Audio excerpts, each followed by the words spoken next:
Hello everyone, this is Jayesh and I welcome you all to our YouTube channel Study with Civil Buddy में।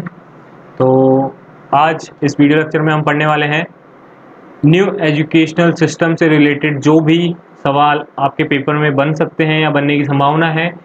इस topic के आसपास चाहे वो economics हो, चाहे ज्योग्राफी हो या फिर कोई भी स्टैटिक जीके का क्वेश्चन हो जो इस टॉपिक से मिलता जुलता होगा, वो मैंने सभी इस लेक्चर के अंदर प्रिपेयर किया है। तो इस वीडियो को लास्ट तक जरूर देखिएगा। और अगर आप सिविल इंजीनियरिंग से रिलेटेड किसी भी एग्ज़ाम की तैयारी कर रहे हैं तो हमारे चैनल को ज़रूर से सब्सक्राइब करें। चलिए तो अब हम पढ़ाई को स्टार्ट करते हैं। तो सबसे मेजर जो पॉइंट है यहाँ पर वो ये देखने को मिला है कि जो मिनिस्ट्री थी हमारी NHRD मिनिस्ट्री थी, ministry of human resource and development ministry थी, उसका नाम चेंज करके मिनिस्ट्री ऑफ एजुकेशन कर दिया गया है। और जो आप सामने अभी तस्वीर देख रहे हैं ये है हमारे शिक्षा मंत्री, इनका नाम है रमेश पोखरियाल जी।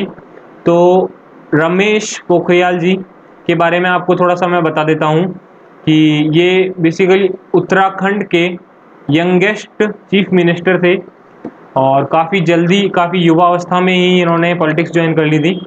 तो ये एक हल्का फुल्का ओवरव्यू मैंने आपको इनके बारे में बता दिया। फिर हम बात करते हैं नेशनल हायर एजुकेशन बिल, या फिर मैं इसको बिल ना कह के अभी तक ड्राफ्ट ही बोलूँगा। क्यों? क्योंकि बिल तब बनता है जब वो दोनों ही कमिटीज़ या दोनों ही सेक्शन से पास हो जाए। जैसे अभी ये जो ड्राफ्ट है वो सिर्फ कैबिनेट ने पास किया है, अभी तक इसको संसद में से पास किया जाना बाकी है। तो जैसे हमें सभी को उम्मीद है कि ये 100% पास हो जाएगा संसद में से, तो MHRD का नाम बदल के मिनिस्ट्री ऑफ एजुकेशन कर ही दिया गया है। जो सबसे मेजर पॉइंट यहाँ पर उभर के आया है सामने वो ये है कि 6% ऑफ GDP हम हर साल अब खर्चा करेंगे किस पे? एजुकेशन पे। तो एजुकेशन पे अभी तक जो खर्चा किया जा रहा था वो कितना किया जा रहा था? लगभग 2.5 से 4% के बीच में ही GDP का खर्चा किया जा रहा था। और 4% भी तब था जब वो स्टेट के अंदर डिवाइड करने के बाद स्टेट भी उसके अंदर कुछ ना कुछ फंड ऐड कर देते, तो स्टेट के GDP का 4% के आसपास खर्चा किया जा रहा था। और फर्दर ये जो 6% है डिवाइड किया जाएगा सभी स्टेट गवर्नमेंट्स को। फिर अब हम आगे चलते हैं, बात कर लेते हैं थोड़े इंटरनेशनल पर्सपेक्टिव से, देख लेते हैं कि कौन सा देश अभी अपना कितना % GDP का खर्च कर रहा है एजुकेशन के ऊपर। तो भूटान की बात कर लेते हैं। भूटान सबसे पहले खर्च कर रहा है, सबसे ज़्यादा खर्च कर रहा है, कितना? 7.5% अपनी GDP का खर्च कर रहा है। फिनलैंड लगभग 7% GDP का खर्च कर रहा है। देखिए फिनलैंड का नाम आपको इसलिए भी याद रखना ज़रूरी है क्योंकि फिनलैंड का एजुकेशन सिस्टम अभी सबसे अच्छा माना जाता है क्योंकि फिनलैंड काफ़ी शुरुआत काफ़ी पहले से ही अपने उसने एजुकेशन स्ट्रक्चर पर ध्यान दिया है। तो इस बात को आप ज़रूर से ध्यान रखिएगा। फिर बात करते हैं हम साउथ अफ्रीका और ब्राज़ील लगभग 6%, UK Netherlands 5.5%, Malaysia, Kenya, Korea, USA लगभग 5% अपनी GDP का खर्च करते हैं हर साल एजुकेशन पे। चाइना अगेन ये थोड़ा कंट्रोवर्शियल पॉइंट है क्योंकि चाइना दावा करता है कि वो 4% GDP का खर्च कर रहा है एजुकेशन पे, लेकिन जो पॉलिसीज़ हमने जो प्रपोज करी है, जैसे कि एक्सपीरियंस बेस्ड लर्निंग पर हम ज़्यादा ध्यान दे रहे हैं, वो चाइना लगभग 6 साल पहले से ही इम्प्लीमेंट कर चुका है। तो सिर्फ अपनी GDP का 4% ही खर्च करके इतना मैनेज करना थोड़ा मुश्किल लगता है। तो अब हम बात कर लेते हैं हिस्टोरिकल पॉइंट ऑफ व्यू से कि सबसे पहले जो ये एजुकेशन सिस्टम का प्रावधान था ये कब लाया गया था? ये 1968 में इंदिरा गांधी जी के टाइम लेके आए थे। फिर उसके बाद 1986 में राजीव गांधी जी के टाइम भी आया था। इसमें हल्का फुल्का ही बदलाव किया गया था, ज़्यादा कोई मेजर चेंजेस नहीं आए थे। फिर उसके बाद लगभग 1992 में भी वापस थोड़ा सा इस पर सवाल उठा था और इसको थोड़ा बहुत चेंज किया गया था, पर अगेन वो ज़्यादा इतना मेजर चेंजेस नहीं था, इसलिए 1986 को ही याद करने लायक है आपको, जो सवाल का पेपर में आ सकता है आपके आने वाले किसी भी एग्ज़ाम के। फिर हम बात कर लेते हैं 2020 के अंदर PM मोदी जी के टाइम लगभग 34 ईयर्स के बाद में वापस कोई अच्छा एजुकेशन रिफॉर्म आया है। तो हम बात कर लेते हैं कि ये जो अभी रिफॉर्म आया है इसके किस तरह से बनाया गया है, इसके बारे में थोड़ा बात कर लेते हैं। फिर देखिए 2015 में एक कमेटी बनाई गई थी, ये 5 सदस्य की एक कमेटी थी जिनके हेड कौन थे? TSR सुब्रमण्यम जी। तो TSR सुब्रमण्यम जी का नाम भी आपको याद रखना पड़ेगा। फिर उसके बाद क्या है, इन्होंने जो ड्राफ्ट पेश किया था ड्राफ्ट तो क्या अभी डॉक्यूमेंट ही बोलूँगा, क्योंकि ड्राफ्ट तब होता है जब वो कैबिनेट के पास चला जाता है अप्रूवल के साथ। तो जो इन्होंने पेश किया था, जो भी डॉक्यूमेंट था, उसको पूरी तरह से रिजेक्ट कर दिया गया था। उसके बाद 2016 के अंदर वापस से एक कमेटी बनाई गई थी, जिनको लीड कौन कर रहे थे, डॉक्टर के कस्तूरीरंगन। इन्होंने लगभग 3 साल की मेहनत के बाद, 3 साल अच्छे से विचार विमर्श करने के बाद, इन्होंने 31 मई 2019 को 31 मई 2019 को इन्होंने ड्राफ्ट पेश किया, जो कि अभी कैबिनेट से पास हो गया है। जो रिसेंटली हम ड्राफ्ट पढ़ रहे हैं वो इन्हीं के द्वारा लाया गया है, तो इसलिए आपको इनका नाम जरूर से याद रखना है, डॉक्टर के कस्तूरीरंगन। और आपको थोड़ा सा और मैं पॉइंट बता देता हूँ कि जो 6% जीडीपी अभी हमने इन्वॉल्व करी है, या जो सबसे मेजर पॉइंट पॉपअप हो रहा है वो ये है कि 6% ऑफ जीडीपी हम एजुकेशन पे खर्च करें। वो 1964 में ही रिकमेंडेशन दे दिया था। कौन सी कमेटी ने दिया था? कोठारी कमीशन ने ये रिकमेंडेशन दे दिया था 1964 में। तो आप ये भी आपको थोड़ा सा ध्यान रखना है। फिर हम बात कर लेते हैं TSR सुब्रमण्यम जी के बारे में। तो इनसे क्या सवाल बन सकता है, जो इनसे इकलौता सवाल बन सकता है वो ये है कि former cabinet secretary of India कौन थे? तो TSR सुब्रमण्यम जी ही हमारे former cabinet secretary of India थे। तो इनसे ये एक इंपॉर्टेंट सवाल बन सकता है। बाकी आप लोग देख लीजिएगा, जो मैंने लिख दिया है यहाँ पे 5 मेंबर कमेटी और 1961 के बैच के IAS ऑफिसर थे, ये यूपी कैडेट से, तो कोई इतना खास इंपॉर्टेंट नहीं है। फिर अब हम बात कर लेते हैं डॉक्टर कृष्ण स्वामी कस्तूरीरंगन। देखिए, इनके बारे में काफ़ी अच्छे से पढ़ना जरूरी है आपको। क्यों? क्योंकि अभी जो बिल या ड्राफ्ट अभी पास हुआ है वो इन्हीं के द्वारा प्रस्तुत किया गया था 31 मई 2019 को। तो इनको 1982 में पद्मश्री से नवाजा गया था। उसके बाद 1992 में इनको पद्म भूषण दिया गया। फिर उसके बाद 2000 में पद्म विभूषण भी दिया गया। 2000 में ये इसरो को लीड कर रहे थे उस टाइम पर, जब इनको पद्म विभूषण मिला। देखिए, मैंने लिखा हुआ है यहाँ पे, हेडेड इसरो 1994 से 2003 तक ये इसरो के हेड थे। अभी इसरो के हेड कौन है? अभी के सिवन जी है इसरो के हेड। तो इनको ऑनरेरी डॉक्टरेट भी मिली हुई है 16 यूनिवर्सिटीज से। तो अब हम बात कर लेते हैं न्यू पैटर्न के बारे में। न्यू पैटर्न जो आया है, काफ़ी इंप्रेसिव पैटर्न आया है। क्योंकि अभी तक क्या होता था कि 10+2 सिस्टम चलाया जाता था सरकार के द्वारा। 10+2, जैसा कि आप लोगों को क्या पता ध्यान हो या नहीं हो ध्यान, तो आप पता कर लीजिएगा इसके बारे में, कि अभी तक जो सरकारी स्कूल थी वो सिर्फ फर्स्ट क्लास से ही एडमिशन लेते थे। मतलब उसके अंदर कोई प्ले ग्रुप या नर्सरी क्लास का कोई जिक्र या प्रावधान नहीं था।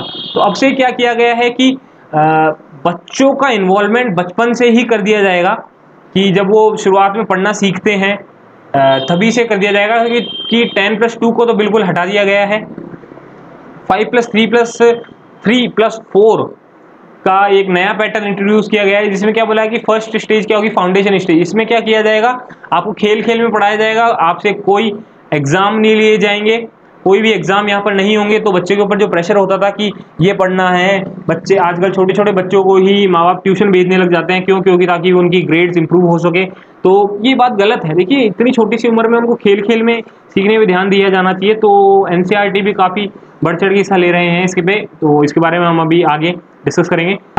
थी 5 से, वो थी nursery plus UKG plus LKG UKG plus first plus second class.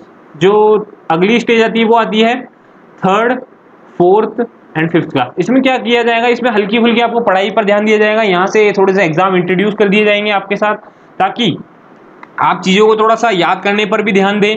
और सब्जेक्ट और प्रैक्टिकल की रिलेटिविटी के बारे में भी आपको पढ़ाया जाएगा कि किस तरह आप चीज़ों को रिलेट करके पढ़ सकते हैं। फिर जो अगली स्टेज आती है वो आती है 6th, 7th और 8th क्लास। ये काफ़ी अच्छी स्टेज रखी गई है सरकार ने। इसको एक्सपीरियंसिंग स्टेज भी बोला जा सकता है। क्यों? क्योंकि इसके अंदर क्या बोला गया है कि आपको आप इंटर्नशिप कर सकते हैं। आपने जो भी सब्जेक्ट चूज किया है उसके अंदर आप इंटर्नशिप कर सकते हैं। चाहे आप कारपेंट्री चूज कर लें, या चाहे आप पेंटिंग में इंटर्नशिप करना चाहते हो, चाहे आप सोचते हो कि आपका करियर आप कंप्यूटर से रिलेटेड काम में बनाना चाहते हैं, तो आप बेसिक कंप्यूटर लैंग्वेज या कंप्यूटर प्रोग्रामिंग, जो भारी भरकम वर्ड है एक, कंप्यूटर प्रोग्रामिंग भी सीख सकते हैं आप। फिर इसके बाद जाता है फाइनल 4। फाइनल 4 में क्या है कि 9th, 10th, 11th and 12th, ये 4 क्लास का है ये फाइनल 4। इसके अंदर क्या बोला गया है कि सेमेस्टर्स इंट्रोड्यूस किए जाएंगे। तो अभी तक क्या होता था कि बच्चे, जैसे 10th और 12th का बोर्ड काफ़ी मैटर करता था अभी तक। तो अभी हमें ये उम्मीद है कि बोर्ड को लाइट करने के लिए बोला गया है डॉक्यूमेंट के अंदर कि बोर्ड का लेवल थोड़ा सा कम कर दिया जाएगा और ओवरऑल एथिकल थिंकिंग या फिर जिसको हम बोल सकते हैं एक एप्टीट्यूड बढ़ाया जाएगा बच्चों का, ताकि उसकी ओवरऑल प्रोग्रेस हो सके। अभी तक क्या होता था कि आप जैसे साइंस के बच्चों को डॉक्यूमेंट या फिर अकाउंट्स के बारे में कोई भी जानकारी नहीं दी जाती थी। तो अब क्या होगा कि आपको हर एक फील्ड के बारे में जानकारी दी जाएगी। फिर उसके बाद में क्या है, multiple entry and multiple exit system for UG courses. इसके बारे में आपको बता देता हूँ थोड़ा सा कि अभी तक क्या होता था कि जैसे कोई बच्चे ने फर्स्ट ईयर में एडमिशन लिया और उसके बाद बाई चांस उसका इंटरेस्ट खत्म हो गया, उसने सेकेंड ईयर तक छोड़ दिया। जैसे मेरा एक फ्रेंड थे, मैं जब पढ़ रहा था तो उन्होंने भी छोड़ दिया था बीच में। तो उनको जो उन्होंने टाइम इन्वेस्ट करा इसके अंदर उसका कोई फायदा नहीं मिला, वो टोटल वेस्ट हो गया। तो अब से ऐसा नहीं होगा। या फिर किसी बच्चे की मजबूरी भी हो जाती है, इकोनॉमिकल क्राइसिस हो जाते हैं घर के अंदर, तो वो अपनी क्या है पढ़ाई को कंटिन्यू नहीं रख पाते। तो अब क्या होगा कि अगर आप जैसे फर्स्ट ईयर आपने पूरा कर लिया तो आपको क्या दिया जाएगा, और फिर आपने अनफॉर्चुनेटली छोड़ दिया तो आपको एक सर्टिफिकेट दिया जाएगा। और क्या दिया जाएगा, क्रेडिट्स मिलेंगे आपको। ये एक नया वर्ड लेके आए हैं सरकार की डिजिटल क्रेडिट्स। क्या होंगे कि आपको कहीं ऐसा मार्कशीट या कुछ लेके नहीं घूमना पड़ेगा, आपको केवल एक बैंक बना दिया जाएगा, डिजिटल बैंक। उसके अंदर क्या होगा कि आपके खेल कूद से रिलेटेड या फिर आपने पढ़ाई से रिलेटेड जो भी क्रेडिट्स या जो भी मार्क्स होंगे वो उसके अंदर स्टोर कर दिए जाएंगे। तो अगर आप फ्यूचर में वापस रिज्यूम करना चाहें तो आप उस क्रेडिट्स की मदद से आप वापस अपनी पढ़ाई को रिज्यूम कर सकते हैं। चाहे वो 2 साल या 3 साल या 5 साल बाद आप वापस पढ़ना चाहें तो आप कंटिन्यू कर सकते हैं। जैसे अगर आप अनफॉर्चुनेटली सेकेंड ईयर में छोड़ देते हैं तो आपको एक डिप्लोमा दिया जाएगा उस फील्ड से रिलेटेड। अगर थर्ड ईयर में आप छोड़ते हैं तो अगर आप थर्ड ईयर में छोड़ते हैं कोई भी आपके कोर्स को तो आपको बैचलर्स दी जाएगी उस फील्ड से रिलेटेड। तो आपको बैचलर्स दे दी जाएगी, मतलब जो आपने 3 ईयर इन्वेस्ट करे वो पूरे कंप्लीट हो चुके हैं। और आपका इंटरेस्ट अगर और है तो किसमें रिसर्च करना चाहते हैं आप, जो भी आप सब्जेक्ट में बैचलर्स परस्यू कर रहे थे उसके अंदर अगर आप रिसर्च करना चाहते हैं तो आप फिर 4th ईयर की तरफ बढ़ेंगे। वरना आप क्या करेंगे, अगर आपको सिर्फ जॉब करनी है तो आप 3rd ईयर तक लेंगे, 3rd ईयर तक पढ़ाई करेंगे, अपनी बैचलर्स लेंगे और आप कहीं भी जॉब ज्वाइन कर सकते हैं, आप एलिजिबल हो जाएंगे। और अगर आप रिसर्च करना चाहते हैं तो 4th ईयर अगर आपने 4 साल की पढ़ाई करी तो आपको बैचलर के साथ साथ एक रिसर्च का सर्टिफिकेट भी मिलेगा। तो ये काफी अच्छा पॉइंट है कि मतलब अगर कोई बंदा 4 साल अपने लाइफ के इन्वेस्ट कर रहा है तो उसको बैचलर और रिसर्च मतलब वो काफी अच्छे लेवल का डॉक्यूमेंटेशन लेके निकलेगा उस कॉलेज से। तो अब हम आगे चलते हैं। इंट्रोडक्शन ऑफ सेमेस्टर्स के बारे में आपको बता ही चुका हूँ। 360 डिग्री प्रोग्रेस कार्ड के बारे में आपको बता देता हूँ कि 360 डिग्री प्रोग्रेस कार्ड क्या होता है कि जैसे कोई बच्चा है, एक बच्चे का नाम है राम, उसका क्या है पढ़ाई के अंदर जब एग्जाम हुआ तो उसके सिर्फ पासिंग मार्क्स आए, मान लीजिए कि उसने 40% स्कोर करा। लेकिन जो राम है वो खेलने में काफ़ी अच्छा है, उसको क्रिकेट का काफ़ी शौक है और वो क्रिकेट में बहुत अच्छा खेलता है और स्टेट लेवल पे खेल के आ गया। तो अभी तक क्या होता था कि कोई बंदा अगर क्रिकेट या कोई भी गेम खेलता था तो उसके कोई भी मार्क्स नहीं दिए जाते थे। अब क्या होता था, अगर आप अच्छे लेवल पे खेल कर आए हैं या अच्छे ऐसे आप मेहनत कर रहे हैं अदर कैरिकुलर कोई भी एक्टिविटीज़ के अंदर, तो आपको इसके भी मार्क्स या फिर अभी मैंने बोला था क्रेडिट्स मिलेंगे, जिसकी वजह से आपकी ओवरऑल परसेंटेज जो बनेगी उस ईयर की वो काफ़ी इंप्रूव हो जाएगी या इंक्रीज हो जाएगी। ठीक है बच्चों, समझ में तो आ रहा है, कोई दिक्कत तो नहीं? कोई दिक्कत लगे तो आप कमेंट बॉक्स में स्वागत है आपका, बिल्कुल आप कोई भी कमेंट करके मुझसे वहाँ पे क्वेश्चन पूछ सकते हैं। और कमेंट करने जाएं तो आप इसका लाइक भी कर दीजिएगा वीडियो को। तो अब हम बात करते हैं कि as mentioned in the draft, अभी बेसिकली ड्राफ्ट तो नहीं है, ड्राफ्ट की एक समरी ही पब्लिश करी है, अभी एक समरी ही आई है उसकी अभी तक। तो टेक्नोलॉजी विल बी प्रोवाइडेड, ये थोड़ा कॉन्ट्रोवर्शियल पॉइंट इस तरह से है कि टेक्नोलॉजी विल बी प्रोवाइडेड, अब वो किसको प्रोवाइड की जाएगी, स्टूडेंट्स को वो दी जाएगी या फिर इंस्टीट्यूशंस को दी जाएगी? क्योंकि अगर स्टूडेंट्स को मिलेगी तो मतलब आपको सबको एक पर्सनल टैबलेट या फिर लैपटॉप दिया जाएगा, या इंस्टीट्यूशंस को या फिर आपकी मतलब स्कूल या कॉलेजेस जिसमें आप पढ़ रहे हैं उनको थोड़ा ज़्यादा टेक्नोलॉजी के साथ देके मोर ब्लेस्ड बनाया जाएगा, उनको टेक्नोलॉजी ब्लेस्ड बनाया जाएगा।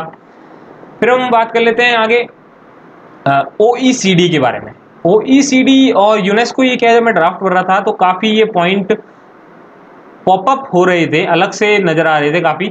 OECD क्या होता है? It is an organisation for economic cooperation and development. इसका हेडक्वार्टर कहाँ है? इसका हेडक्वार्टर है पेरिस और फ्रांस में। जैसे मैंने बोला था आपको, मैं आसपास के सभी सवाल लेके आऊँगा, तो यहाँ से भी एक सवाल बन सकता है कि OECD का हेडक्वार्टर कहाँ पर है। तो OECD का हेडक्वार्टर कहाँ पे? पेरिस फ्रांस के अंदर है। फिर हम क्या इंडिया OECD का मेंबर है? जी नहीं, अभी इंडिया OECD का मेंबर नहीं है, पर स्टिल इंडिया उसकी कमिटीज़ के अंदर बढ़ चढ़ के हिस्सा लेता है। OECD एज अ गेस्ट हमें बुला लेते हैं, या जो भी हो, मतलब इंडिया की इन्वॉल्वमेंट काफ़ी रहती है OECD के साथ, और काफ़ी अच्छी खासी कंट्रीज़ भी इसके मेंबर रह चुकी है। तो आप सर्च कर लीजिएगा इसके बारे में, OECD के मेंबर्स कौन कौन है अभी। यूनेस्को के बारे में भी काफ़ी एक पॉइंट आ रहा था कि यूनेस्को और OECD के बारे में पॉइंट थे। तो यूनेस्को का हेडक्वार्टर कौन से जगह है, ये आप लोग मुझे कमेंट करके बताइए कि यूनेस्को का हेडक्वार्टर कहाँ पर है। यूनेस्को के बारे में बात आती है, हमें सबसे पहले जो दिमाग में बात आती है वो आती है वर्ल्ड हेरिटेज साइट्स। तो टोटल कितनी वर्ल्ड हेरिटेज साइट्स हैं अभी इंडिया के अंदर? इंडिया के अंदर है लगभग 38 वर्ल्ड हेरिटेज साइट्स हैं, जिसमें जिनका क्लासिफिकेशन किस तरह से है? 30 कितनी है? 30 है कल्चरल साइट्स, 7 कितनी है? 7 है नेचुरल, और 1 है मिक्स्ड। तो आपको मुझे एक और चीज बतानी है, चलो एक कमेंट और कर दीजिएगा आप, क्या कि मिक्स्ड साइट का नाम क्या है और वो कहां पर सिचुएटेड है। ठीक है, आपको ये 3 सवाल हो चुके हैं जो अभी तक मैंने आप लोगों से पूछे हैं। तो बिल्कुल आप लोग कमेंट के अंदर इन्वॉल्वमेंट बताइए करिए अपना कि कहाँ पर है ये साइट्स, आप लोग बता दीजिएगा। फिर बात करते हैं इम्पैक्ट्स के बारे में, कि एजुकेशन के बारे में ध्यान करते ही जो पॉलिटी से जो सवाल बन सकता है वो क्या होता है कि राइट टू एजुकेशन कौन से आर्टिकल में? राइट टू एजुकेशन कौन से आर्टिकल में? It belongs to article 21A। कौन से ईयर में जोड़ा गया था ये आर्टिकल? ये 2002 के अंदर जोड़ा गया था। कौन से अमेंडमेंट के तहत जोड़ा गया था? इसको जोड़ा गया था 86th अमेंडमेंट एक्ट के तहत जोड़ा गया था। तो ये बात आपको ध्यान रखनी है। फिर बात कर लेते हैं हम right of minorities to establish and minister education institution. अभी क्या जो ड्राफ्ट के अंदर बोला गया है वो ये बोला गया है कि जो भी एजुकेशन इंस्टीट्यूशंस है उनको मैनेज करने के लिए एक सिंगल रेगुलेटरी बॉडी ही बनाई जाएगी। तो शायद मुझे लगता है कि हमें फ्यूचर में इस आर्टिकल में भी एक अमेंडमेंट देखने को मिल सकता है, क्योंकि अगर सिंगल रेगुलेटरी बॉडी बनेगी तो माइनॉरिटीज से हमें शायद ये राइट वापस लेने पड़ सकते हैं। देखिए, ये डिबेटेबल पॉइंट है, तो आप प्लीज़ इसको जज मत कीजिएगा। मैं केवल ड्राफ्ट के बेसिस पर ही आपको नॉलेज देने की कोशिश कर रहा हूँ। फिर आगे चलते हैं हम कि try language medium till 5th class, और इसको क्या कर सकते हैं, ये 8th क्लास तक भी एक्सटेंड कर सकते हैं। बोला गया है इसके अंदर कि may be possible 8th class तक।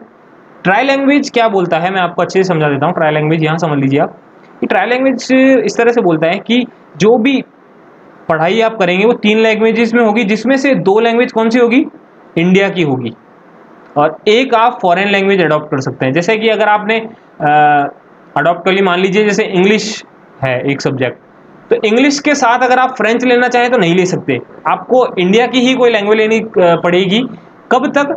8th या फिर 5th क्लास तक। अब ऐसा इसलिए भी बोल सकते हैं हम किया गया है क्योंकि क्या होता है, जो जिस लैंग्वेज या जिस मदर टंग के अंदर बच्चा बोलता है उसमें सीखना ज़्यादा आसान होता है। तो हो सकता है इसीलिए सरकार ने ये डिसीजन लिया है कि मदर लैंग्वेज को इन्वॉल्वमेंट बढ़ाया जाएगा थोड़ा सा। और NCERT is heading to make national curricular and pedagogical framework for early childhood care and education, NCPFECCE बनाया जाएगा NCERT के द्वारा। इसमें बेसिकली क्या दिया जाएगा, गाइडलाइंस दी जाएगी कि पेरेंट्स को बच्चों की ग्रोथ किस तरह से करनी है। टीचर्स के लिए गाइडलाइंस होगी कि किस तरह से बच्चों को पढ़ाया जाए, कब तक? 8 साल तक। मतलब ये बेसिकली फर्स्ट स्टेज जो थी, जो 5 वाली स्टेज थी, उसी पे बेसिकली ध्यान दिया जाएगा कि खेल खेल में कैसे पढ़ाया जाए बच्चों को, कोई एग्जाम ना लेके ज़्यादा से ज़्यादा उनकी जो IQ है वो बढ़ाई जाए। फिर हम बात कर लेते हैं इंट्रोडक्शन और सेमेस्टर में बता ही चुका हूँ कि 9th से 12th क्लास तक के बच्चों को ज़्यादा से ज़्यादा उनका ध्यान रखने के लिए, उनका टाइम वेस्ट होने से बचाने के लिए सेमेस्टर्स इंट्रोड्यूस किए जाएंगे।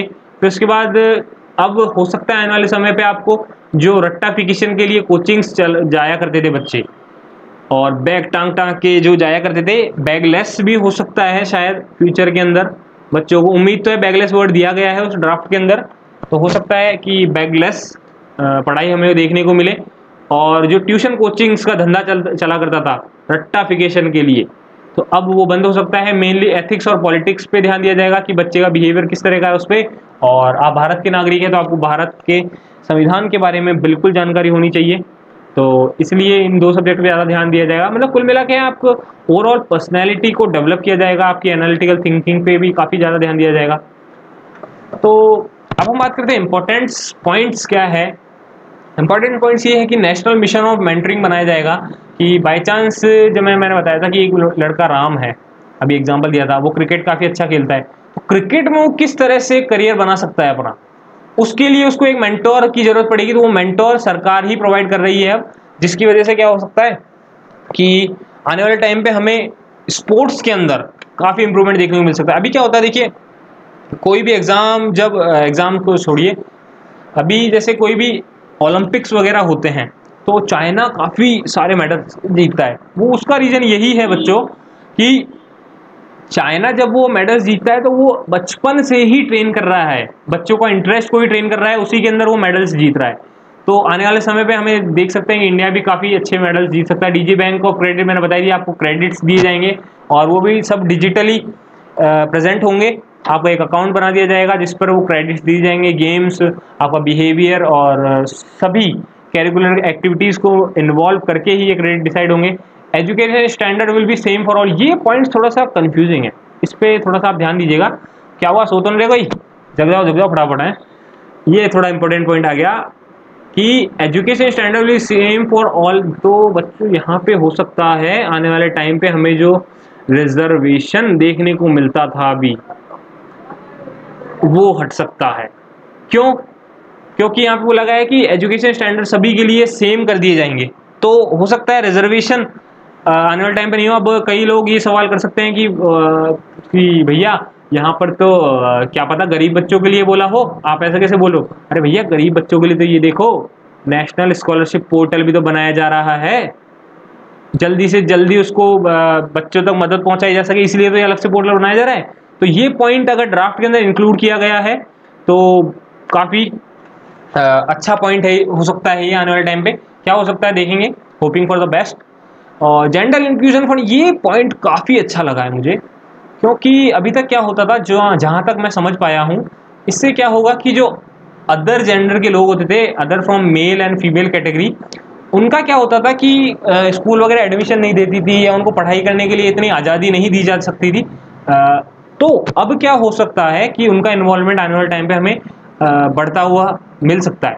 देखिए, सबको पढ़ाई करने का और सबको बढ़ने का अधिकार है, तो ये काफ़ी अच्छी बात है कि आने वाले टाइम पे उनका इन्वॉल्वमेंट शायद बढ़ सकता है। नेशनल स्कॉलरशिप पोर्टल बनाया जाएगा जिनसे गरीब बच्चों की जल्दी से जल्दी मदद हो सके। वन नेशन वन एजुकेशन का मतलब ये है कि जो सिलेबस होगा वो ओवरऑल पूरी इंडिया के अंदर सेम होगा। अगर आप चाहे आप बीटेक कर रहे हैं सिविल से या मैकेनिकल से, तो मतलब वो मैकेनिकल का सिलेबस ऑल ओवर इंडिया हर कॉलेज के अंदर सेम ही पढ़ाया जाएगा। चाहे आप 12th क्लास के अंदर हो, आपने फिजिक्स ले रखी हो, तो ऐसा नहीं है कि अगर आप महाराष्ट्र में जाएंगे तो वहाँ अलग सिलेबस होगा, सेम सिलेबस ही सब जगह पढ़ाया जाएगा। तो ये काफ़ी अच्छी बात है कि सब बच्चे इक्वलिटी से पढ़ सकेंगे। मल्टी डिसिप्लिनरी बाय 2040 सरकार ने ये बोला है कि हम 2040 तक क्या करेंगे, सभी यूनिवर्सिटीज़ को मल्टी डिसिप्लिनरी कर देंगे। मल्टी डिसिप्लिनरी किस तरह से कर पाएंगे कि कोई जैसे टेक्निकल कॉलेज है, तो टेक्निकल कॉलेज में क्या होता है कि वो टेक्निकल की पढ़ाई होती है, पर अब क्या होगा कि यूनिवर्सिटीज़ के अंदर टेक्निकल के साथ क्या होगा भैया, आर्ट्स भी पढ़ सकते हो आप, आर्ट्स में सब्जेक्ट भी चूज कर सकते हो, या फिर आप अगर कॉमर्स में लेना चाहते हो, अकाउंटेंसी वगैरह चूज करना चाहते हो, तो आप उसके सब्जेक्ट भी चूज करके पढ़ाई कर सकते हो। तो ओवरऑल मतलब काफ़ी अच्छा इंप्रूवमेंट हो सकता है एजुकेशन पॉलिसी के अंदर हमारे। ब्रॉड बेस्ड फ्लेक्सिबल लर्निंग भी बोला जाता है इसी को, जो हम एक टाइम पे काफ़ी सारे सब्जेक्ट ले सकते हैं। For increasing research and innovation, national research foundation भी बनाया जाएगा जिससे कि रिसर्च और फाउंडेशन को बढ़ावा मिल सके। देखिए, ये छोटे मोटे पॉइंट्स हैं, ये सभी ने कवर कर दिए होंगे। मेरा मेजर ध्यान था कि ज़्यादा से ज़्यादा उन पॉइंट्स को कवर कर सकूँ जहाँ से सवाल आने की संभावना है। तो मैंने ऊपर बताया था आपको अभी थोड़ी देर पहले कि एक सिंगल रेगुलेटरी बॉडी बनाई जाएगी जो सभी इंस्टीट्यूशंस को मैनेज करेगी, जिसकी वजह से मैंने बोला था कि शायद आर्टिकल 30 में हमें अमेंडमेंट देखने को मिल सकता है। तो आपको क्या लगता है, ये अमेंडमेंट होगा या नहीं होगा, मुझे कमेंट बॉक्स में ज़रूर बताइएगा। उसके लिए एक जो रेगुलेटरी बॉडी बनाई जाएगी उसका नाम इन्होंने दिया है HECI। HECI की फुल फॉर्म क्या है? Higher education commission of India. ठीक है, तो बच्चों इसका फुल फॉर्म इसका कॉपी के अंदर लिख लीजिएगा, शायद आपके पेपर के अंदर आ सकता है भैया, पेपर में कुछ भी आ सकता है, तो बिल्कुल आप हर पॉइंट पे ध्यान दे दीजिए। फिर focusing on open distance and online learning, जैसे अभी क्या हुआ था, कई यूनिवर्सिटीज़ ने ओपन टेस्ट भी लिए थे। ओपन टेस्ट में क्या होता है, आपको कोई भी रेस्ट्रिक्शन नहीं होता, मतलब ऐसा नहीं है कि आप लैपटॉप नहीं लेके जा सकते या फिर आप बुक नहीं लेके जा सकते। जो हम अभी तक बेसिकली भारतीय लैंग्वेज में बोलते थे चीटिंग अलाउ कर दी जाएगी। तो ओपन लर्निंग काफ़ी अच्छी है। देखिए गल्फ कंट्रीज़ के अंदर ओपन एजुकेशन पर ही ध्यान दिया जाता है, मतलब आपकी नॉलेज पर ध्यान दिया जाता है। उनको ये नहीं कि आप रट्टाफिकेशन कितनी करते हैं, रट्टा कितना लगाते हैं, इसका ध्यान नहीं दिया जाता। तो ठीक है, इसलिए वहाँ के जो प्लेसमेंट्स वगैरह होते हैं वो भी काफ़ी अच्छे हो जाते हैं। तो ठीक है, अब से रटने वाला नहीं बढ़ेगा, जो जिसके पास नॉलेज होगी, जो डिजर्विंग कैंडिडेट होगा वही आगे बढ़ेगा। तो ओवरऑल ये थोड़ा सा काफ़ी अच्छा चेंज हो सकता है एजुकेशन कमीशन में, पर एक रिजिडिटी जो है हमारे जैसे इंडिया के पेरेंट्स क्या करते हैं, काफ़ी कंट्रोलिंग नेचर्स के होते हैं। तो हो सकता है आने वाले टाइम पे इनको भी थोड़ा सा अपने अंदर चेंज आना पड़े, क्योंकि पेरेंट्स का क्या करते हैं कि नहीं मेरा बेटा तो इंजीनियर बनेगा, नहीं मेरा बेटा तो डॉक्टर ही बनेगा, अरे मैं खुद इंजीनियर हूँ तो मेरा बेटा भी तो इंजीनियर ही बनेगा, तू क्या सोच रहा है। बच्चे को बोल देते थे कि आप क्या ये आर्ट्स वगैरह में पढ़ाई कर रहे हो, आर्ट्स तो छोटी मोटी चीज़ें हैं, आप अच्छे लेवल की पढ़ाई करो। तो हो सकता है आने वाले टाइम पे पेरेंट्स को भी काफ़ी चेंज करने का मौका मिल सके। तो thanks for listening and please like this video, share this video, subscribe कीजिए हमारे चैनल को and thanks for listening. God bless you all.